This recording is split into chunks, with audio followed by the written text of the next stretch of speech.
ఇది ఎప్పుడో జరిగిపోయినా కూడా మళ్ళీ ట్రెండింగ్లోకి వచ్చింది. పూరి జగన్నాథ్ గారి వ్యాఖ్యలు ఓకే. బౌద్ధ మతాన్ని ఉద్దేశించి హిందువులందరూ కలిసి దాడి చేశారు అన్నట్లుగా, వాళ్ళు వేరే దేశాలకి పారిపోయారు అన్న ఒక స్టేట్మెంట్ మళ్ళీ వైరల్ అవుతోంది. అంతే. దీనిపైన ఏంటి మీ కామెంట్స్ ఏంటి లలిత్ గారు? సింపుల్ కాన్సెప్ట్ అండి. పూరి జగన్నాథ్ అనే వ్యక్తి తనకి తాను ఒక జ్ఞానిలాగా ఫీల్ అవుతున్న ఒక అజ్ఞాని. పూరి జగన్నాథ్ మాత్రమే కాదు, ఎవడైతే తమను తాము విపరీతమైన జ్ఞానులుగా భావిస్తారో వాళ్ళందరూ కూడా అజ్ఞానులే. ఈ స్టేట్మెంట్ విన్న వెంటనే చాలామంది కింద నన్ను కూడా అనొచ్చు, నువ్వేమన్నా పెద్ద జ్ఞానివి అని చెప్పేసి. నేను జ్ఞాని నేను ఎక్కడ చెప్పుకోవట్లేదు. కానీ పూరి జగన్నాథ్ అజ్ఞాని అనడానికి ఖచ్చితంగా నా దగ్గర ఒక సాలిడ్ రీజన్ ఉంది. ఏంటంటే, ఒక చిన్న సామెత ఉందండి వెస్ట్లో. వాళ్ళు ఏమంటారంటే, సింహాలన్నీ కనుక చరిత్ర రాసుకుంటే వేటగాళ్ళందరూ నీచులనే రాస్తాయి. అంతే. లేదు, వేటగాడు అనేవాడు చరిత్ర రాస్తే సింహాలన్నీ కూడా చాలా చండాలమని అనే రాస్తాడు వాడు. ఎందుకంటే ఎవరికి వాడి సైడ్ పాజిటివిటీ ఉండేలాగా రాసుకుంటాడు. అలాగే భారతదేశ చరిత్ర రాసిందంతా ఎవరు అంటే పాశ్చాత్య దేశాలకు సంబంధించిన వాళ్ళే. మన భారతీయులు ఎవరు మన చరిత్రను సరిగా రాయలే. మన వాళ్ళు రాసిన చరిత్రని మనకు అందుబాటులో లేకుండా తగలబెట్టేటాలు, కాల్చేటాలు అన్నీ జరిగిపోయినాయి కదా.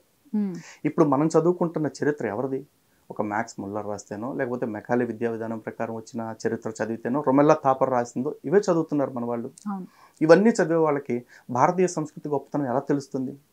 ఫస్ట్ ఆఫ్ ఆల్ భారతీయ సంస్కృతి అంటేనే వీళ్ళందరూ ఎట్లా క్రియేట్ చేశారు అంటే, భారతదేశం అంటే కుల వివక్షకి పుట్టినిల్లు, భారతదేశం అంటే మూఢనమ్మకాలకి పుట్టిల్లు, భారతదేశంలో కన్యాశుల్కం ఉంది, భారతదేశంలో వరకట్నం ఉంది, భారతదేశంలో బాల్య వివాహాలు ఉన్నాయి, భారతదేశంలో సతీసాగమనం ఉంది.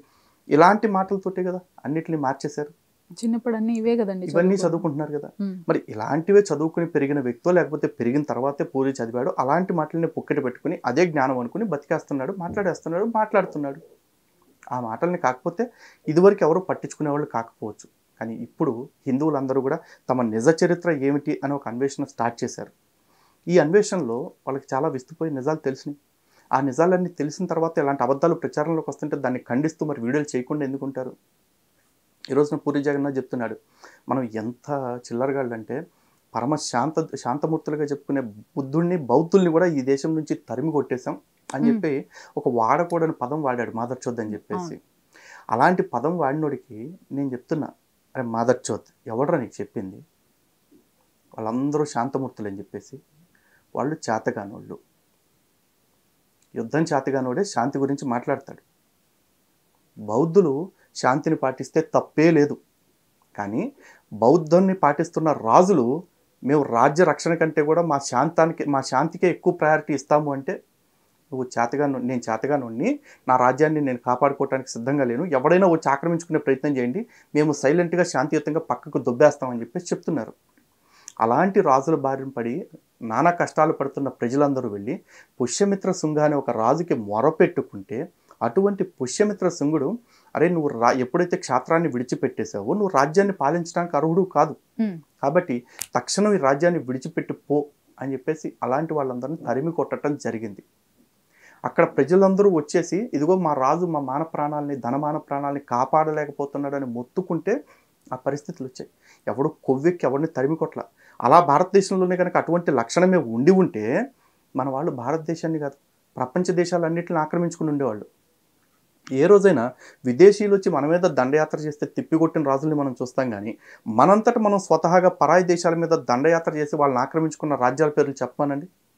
మన మీదకి గ్రీకులు దాడికి వచ్చారు, హోనులు, శకులు, పారసీలు, ఈ బ్రిటిషర్స్, మొఘల్స్, ఈ మంగోల్స్ ఎంతోమంది వచ్చారు కదా. మరి భారతదేశం నుంచి ఎంతమంది వెళ్ళారండి విదేశాలకి? పరమశాంతమూర్తుల్ని తరిమి కొట్టామని చెప్పేసి అంటున్నాడు కదా.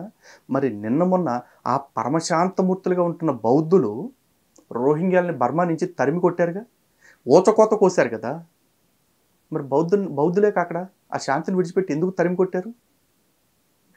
పోనీ బుద్ధుడు పరమశాంతమూర్తి అని చెప్పేసి అంటున్నాడు.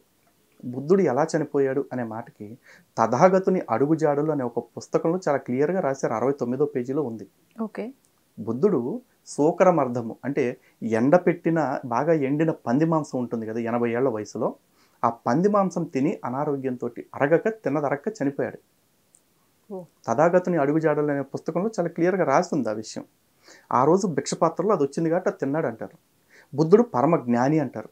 అంటే 80 ఏళ్ల వయసు వచ్చిన తర్వాత తింటే ఏది అరుగుద్దో ఏది అరగదో తెలియక ఏది పడితే అది తినదరక చచ్చిపోయినోడు జ్ఞాని అంటే మరి భారతదేశంలో ఇన్ని రకాల జ్ఞానాలను మనకు అందించిన ఋషులు వీళ్ళంతా ఎవరు? వాళ్ళ జ్ఞానం లేనోళ్ళ? బుద్ధుడు ఒక్కడే జ్ఞానే? ఉమ్.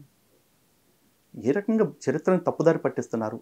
ఆ తప్పుదారి పట్టించిన చరిత్రను చదివి ఇలాంటి తప్పుడు వెధవలు ఎటువంటి ప్రచారాలు చేస్తున్నారు అనేది ప్రజలు అర్థం చేసుకోవాలి కదా.